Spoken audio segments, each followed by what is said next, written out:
Hi, welcome to laughing ladies. ഇന്നൊരു milk cake ആക്കിയാലോ? അപ്പോൾ നമുക്കതിൻ്റെ റെസിപ്പി നോക്കാം. അതിനായിട്ട് ആദ്യം ഒരു കപ്പ് മൈദ എടുത്ത് അതിന് ഒരു ടീസ്പൂൺ മൈദ മാറ്റി വെച്ച് അതിലേക്ക് ഒരു ടീസ്പൂൺ പാൽപ്പൊടി ചേർത്ത് കൊടുത്തിട്ട് നമ്മൾ നന്നായിട്ട് അരിച്ചെടുക്കുക. എന്നിട്ട് നന്നായിട്ട് മിക്സ് ചെയ്ത് കൊടുക്കുക. പിന്നെ അതിലേക്ക് ഒരു ടീസ്പൂൺ ബേക്കിംഗ് പൗഡർ ഇട്ട് കൊടുത്ത് നന്നായിട്ട് മിക്സ് ചെയ്യുക. അപ്പോൾ നമ്മൾ ഡ്രൈ ഇൻഗ്രീഡിയൻസ് ഒക്കെ റെഡി ആയിട്ടുണ്ട്. അടുത്തത് ഇവിടെ മുട്ട ബീറ്റ് ചെയ്തെടുക്കുകയാണ്. അപ്പോൾ 4 മുട്ടയാണ് ഇവിടെ എടുത്തിട്ടുള്ളത്. അതിലേക്ക് ഒരു ടീസ്പൂൺ വാനില എസൻസ് ചേർത്ത് കൊടുത്തിട്ടുണ്ട്. എന്നിട്ട് നന്നായിട്ട് ബീറ്റ് ചെയ്തെടുക്കാം. മുട്ട നന്നായി പതഞ്ഞ് വരുമ്പോൾ ഒരു കപ്പ് പഞ്ചസാര പൊടിച്ച് വെച്ചിട്ടുണ്ട്. അപ്പോൾ അതും കൂടി ചേർത്ത് കൊടുത്തിട്ട് ഒന്നും കൂടി ബീറ്റ് ചെയ്തെടുക്കാം. ഇനി അതിലേക്ക് കുറച്ച് ഓയിൽ ചേർത്ത് കൊടുക്കുന്നുണ്ട്. ഞാനിവിടെ സൺഫ്ലവർ ഓയിലാണ് കേട്ടോ എടുത്തിട്ടുള്ളത്. അതിനുശേഷം ഒരു 2 ടേബിൾ സ്പൂൺ പാലും കൂടി ഒഴിച്ചു കൊടുത്തിട്ടുണ്ട്. പിന്നെ നമ്മൾ മാറ്റി വെച്ച ഡ്രൈ ഇൻഗ്രീഡിയൻസ് ചേർത്ത് കൊടുത്തിട്ട് ഒന്നും കൂടി ബീറ്റ് ചെയ്തെടുക്കാം. അങ്ങനെ നമ്മുടെ ബാറ്റർ റെഡിയായി. ഇനി നമുക്ക് ബേക്ക് ചെയ്യാനുള്ള പാൻ ഒന്ന് റെഡിയാക്കി എടുക്കാം. പാനിൽ കുറച്ച് നെയ്യ് ബ്രഷ് ചെയ്തെടുത്തിട്ടുണ്ട്. ഇനി നമുക്ക് നമ്മുടെ ബാറ്റർ ഒഴിച്ചു കൊടുക്കാം. ബേക്ക് ചെയ്യാൻ വേണ്ടി സ്റ്റൗ കത്തിച്ച് ഒരു പാൻ വെച്ച് ചൂടായിട്ട് നമ്മൾ ബാറ്റർ ഒഴിച്ച പാൻ വെച്ച് കൊടുക്കുക. എന്നിട്ട് അടച്ച് വെച്ചിട്ട് 30 മിനിറ്റ്സ് ലോ ഫ്ലെയിമിൽ ബേക്ക് ചെയ്തെടുക്കാം. 30 മിനിറ്റ്സ് കഴിഞ്ഞ് നമ്മുടെ കേക്ക് നന്നായിട്ട് കുക്കായി വന്നിട്ടുണ്ട്. ഇനി അത് പാനിൽ നിന്ന് നമുക്ക് മാറ്റിയെടുക്കാം.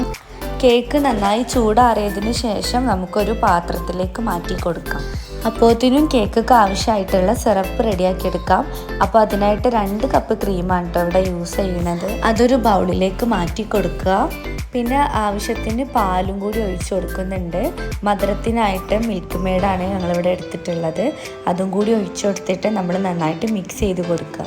ഇനി കേക്ക് ഐസിങ് ചെയ്യാനുള്ള ക്രീം ബീറ്റ് ചെയ്തെടുക്കാം. അതും ഒരു കപ്പ് ക്രീമാണ് കേട്ടോ എടുത്തിട്ടുള്ളത്. ക്രീം നന്നായി സ്റ്റിഫായി വരുന്ന വരെ ബീറ്റ് ചെയ്ത് കൊടുക്കുക. അങ്ങനെ നമ്മുടെ ക്രീം ഇവിടെ നന്നായിട്ട് സ്റ്റിഫായി വന്നിട്ടുണ്ട്. അടുത്തത് നമ്മൾ കേക്ക് കട്ടാക്കണം. അപ്പോൾ നമ്മളിവിടെ 2 പീസായിട്ടാണ് കേട്ടോ കട്ടാക്കിയിട്ടുള്ളത്. ഇനി നമ്മൾ കേക്ക് ജസ്റ്റ് ഫോർക്ക് വെച്ചിട്ടൊന്ന് കുത്തി കൊടുക്കുക. ഇനി നമ്മൾ നേരത്തെ ഉണ്ടാക്കി വെച്ച സിറപ്പ് 2 കേക്കുമായിട്ട് അത്യാവശ്യം നന്നായിട്ട് ഒഴിച്ചു കൊടുക്കുക. സിറപ്പ് നന്നായിട്ട് ഒഴിച്ചു കൊടുത്തതിന് ശേഷം നമ്മൾ ക്രീം അപ്ലൈ ചെയ്ത് കൊടുക്കുകയാണ്. നല്ല തിക്കായിട്ട് തന്നെ ക്രീം തേച്ച് കൊടുക്കണം. ക്രീം നന്നായിട്ട് തേച്ച് കൊടുത്ത് നല്ല ഫിനിഷിങ് ആക്കി എടുക്കാം. ടോപ്പിങ്സിനായിട്ട് കുറച്ച് മാംഗോ കട്ട് ചെയ്തെടുത്തിട്ടുണ്ട്. അപ്പോൾ അതും കൂടി ഇട്ട് കൊടുത്തിട്ട് നമുക്കൊന്ന് ഡെക്കറേറ്റ് ചെയ്തെടുക്കാം. ഫൈനലി നമ്മൾ കേക്ക് ഇവിടെ റെഡി ആയിക്കണേ. ഇനി നമുക്ക് നമ്മുടെ നേരത്തെ ഉണ്ടാക്കി വെച്ച സിറപ്പ് മുകളിൽ ഒഴിച്ചു കൊടുത്തിട്ട് നമ്മുടെ കേക്ക് സെർവ് ചെയ്യാം. അങ്ങനെ നമ്മൾ കേക്ക് കട്ട് ചെയ്തെടുത്തിട്ടുണ്ട്. അതിലേക്ക് നമുക്ക് നമ്മുടെ സിറപ്പും കൂടി ഒഴിച്ചു കൊടുത്തിട്ട് നമുക്കൊന്ന് ടേസ്റ്റ് ചെയ്ത് നോക്കാം.